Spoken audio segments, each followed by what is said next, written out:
Öňňärde bildim, fanat bolgandan akyrы жаман болот. Жаштардын сүйүүсү 70% ажырашууга келип атат да, сүйүшүп жаштар сүйүшүп үйлөнгөндөрдүн 70%, 30% жашап атса дагычы. Мурунку ала качууда 70% жашап атат, 30% ажырашса дагычы. Ошон үчүн жаштар биринчи сүйүүнү эмес, биринчи өзүңөрдүн окууңарды, туура максатыңарды ойлогула. Экинчи мугалимдер балдар кыздарга сүйүү жөнүндө үйрөтпөй, окуу жөнүндө үйрөтүңүздөр. Азыр бул жерде карап турсак, туура эмес багыт берип атасыңар силерчи. Ошон үчүн мен ажекем сөзүнө кошулуп кетем. Бул жерде мен азыр эки карындашымдын бир айткан сөздөрүнө мындай түшүнө албай турам. Анткени булар бул жерде мындай калп эле сүйлөп койду, бирок реалдуу турмушта бул чындыкка такыр жатпайт да. Мисалы, чыныгы сүйүү дейт, жанагындай өңү серт болсо деле, ырайы суук болсо деле, байлыгы жок болсо деле сүйөсүң деп атат. А бирок кыздарыбыздын 99% жанагы көбүнчөсү сулууланган артисттерди, колунда бар байдын балдарын сүйүп атышат да. Анан дагы бир карындашыбыз айтып кетти, жогоруда тигил мисалы бир жигит менен жүрөсүң, андан кийин ал жакпай калса, анын мындайча айтканда анын жеке адамдык сапаттары жакпай калса, дагы башкасы менен сүйүп анан жүрүп, аны билип, анан аягында бир кимиси сенин купулуңа толсо, ошого эме кыл турмушка чыксаң болот деп айтып кетти да. А бирок мага жакында эле бир эжеке телефон аркылуу кайрылды. Анын проблемасы мындай экен. Ал мурда бир жигит менен жигит артынан чуркаптыр, аны менен жүрүптүр, мындай сүйлөшүп, таанышып, мамилелешип жүрүптүр. Бирок анын жигиттин мындай жеке адамдык сапаттары жакпай калгандыктан ага макулдобой коюптур. Андан кийин дагы башка жигитке турмушка чыккан. Азыркы кезде мурдагы биринчи сүйлөшкөн жигитине караганда адамгерчиликтүү деген азыркы жашап аткан өмүрлүк жолдошу кээде сабап коет экен. Уруш талаш аябай көп болот экен. Эмнеге дегенде, сен мурда баланча менен жүргөнсүң. Ой, жок, мен аны менен жүргөн эмесмин. Просто анын ким экендигин, кандай экендигин байкаш үчүн эле жүрдүм эле десе, жок, сен аны менен жүргөнсүң, сен аны менен болгонсуң, тигил бул деп аябай жанын кашайтат экен да. Ошондуктан мен кыздарга айтат элем, силер мейли жанагындай Өзбек ажы айткандай, эгерде кайсы бир жигитти жактырып калсаңар, анда уялбастан эле жеңиңерге айткыла, жеңиңер барып ошол жигит силерге макул кылып берсин. Жеңилер жок болуп калсачы? Жеңилер жок болуп калса, азыркы кезде эми мисалы достору аркылуу айтырса деле болот, курбу кыздары, же дагы башкалар аркылуу айтырса деле болот, менимче. Ашыкча кетпеш керек да сүйүү деп. Сүйүп үйлөнгөндөр аз эле турмушта. Көбүнчөсү бүт жактыруу менен үйлөнүшөт. Жактыруу жакшы болсо, жашоодо бара-бара ошо сүйүүлөрү үй бүлөсүнө, турмушуна өтүп кетет. Болду, ошо менен эле кетесиң. Президент неме чыгарыптыр, балдарды соттотуп эткен депчи, ал жерде кыздарды да жоопко тартыш керек. Кыздар дагы начар болуп атат. Биздин ошо мамилебиз болбогон үчүн ойноп атат. Мына келип, биздин айылда да ошондой окуялар болду. Жакшынакай жактырып келет деле, ана эле эмнеси жакпай калат. Анан кайра мени ала качып келди, анан мени милицияга берчүмүн деп кайрадан кетип калып атпайбы? Ошон үчүн ошол нерселерди жоготуш үчүн маданиятты, билимди көтөрүш керек. Ошол жанагы сүйүү жөнүндө эле үйрөтүп атырсыңар деп атпайсыңар. Ошол ойго каршы элем да, биз маданиятыбызды, балдарыбыздын эле келечегин куруш үчүн алардын аң сезимин көтөрүшүбүз керек. Мектеп эмне үчүн мектеп анда? Биз эмне кылып жүрөбүз анда? Могул коомчу балдарды тарбиялай албасак, биз ошолорго үлгү болушубуз керек да. Бул жерде агай айтып кетти да, 90% кыз деген эме байлыкты сүйөт, сулуулугун сүйөт депчи. Андай деле кыздар бар жок да. Эмнеге биякта жалаң эле кыздарды күнөөлөйбүз? Балдар деле бар да. Кыздын байлыгын сүйгөн, сулуулугун сүйгөн. Эмнеге кыздар деле күнөөлүү? Балдарды сөз тийбей атат го, такыр элечи. Бир окуя болгон.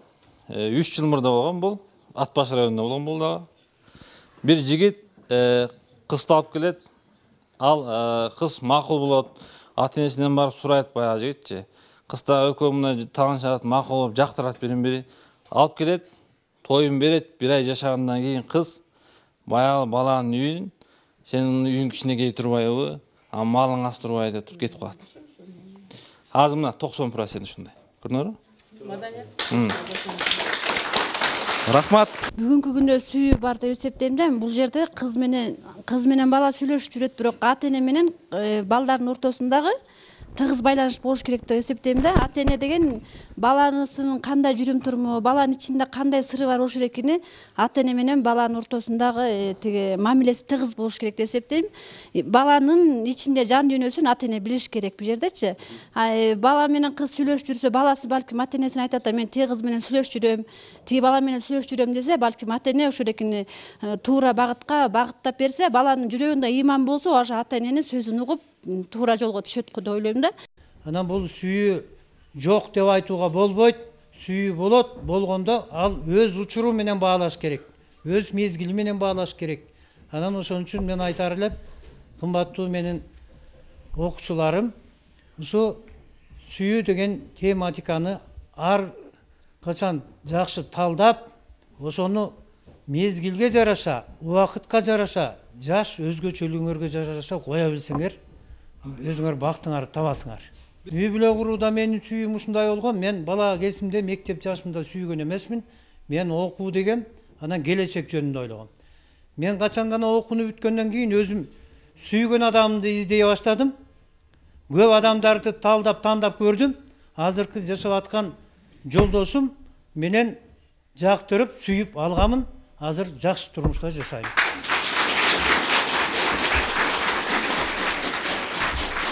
Ата энелерде айтыш керек, кызым жүрбөгүнүң уят болот. Уят кыласың бизди. Мына мен иним врач, жана УЗИ терапевт. Канчалаган кыздар кетет. Энелерге таң калат дейт. Кызын келип УЗИ кызымды карап койчу дейт. Анан кийин кызында боюна бар десең, энеси шок болот дейт ошодо. Канчалаган кыздар кетет. Мына ошондой абийирсизге эч качан барбаш керек. Анткени жигиттер 1000 жыл отот силер албаш үчүн. Жигиттерди ата энелери сен эмне үчүн буну албайсың? Бизге жакпайт, бизге бул жерден алба, өзүбүздүн жерден ал десе албай коет. Анан силер калып каласыңар. Мына ошон үчүн мына жол жакшынакай жолубуз бар биздин. Кыз жигит жактырсаңар биз айткан жокпуз, жок дебе деп. Визиткаңды бер, ону ата энеме бар, ата эне менен сүйлөш. Азыр үйлөнбөсөк да аванс төлөп кой. Анан үйлөнөбүз кийин. Көрөм анан сен сүйүңдү. Уруксат жигиттерге да ушундай.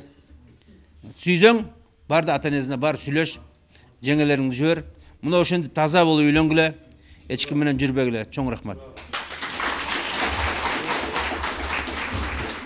Урматтуу теле көрүүчүлөр жана радио угуучулар. Бизге бөлүнгөн убакыт да аягына келип жетти. Бүгүн сиздерге ушул Мамбет уулу Дүрбөлөң атындагы орто мектептин жаштары жана төрүбүздүн коноктору жаштардын сүйүүсү жана ата эне деген темада сүйлөп беришти. Жаштардын оюнан дагы жакшы чечим чыгарып алат деген ойдобуз. Анткени бүгүнкү жаштар эртеңки келечек. Ушул жаштарыбыз эртең ата эне болот, эртең келечекте кыргызыбызга салым кошо турган ушул жаштарыбыз. Биздин таанышманыбыз айтат, кайсыл коомдун жаштары ыймандуу болсо, ошол коомдун келечеги кенен болот дейт.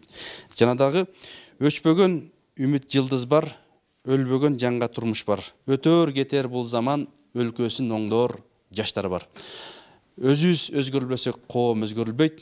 Жаштар сүйлөсүнүн теле долбоору Ташбашат айылынан коштошот. Кийинки эфирден жолугушканга чейин кайыр.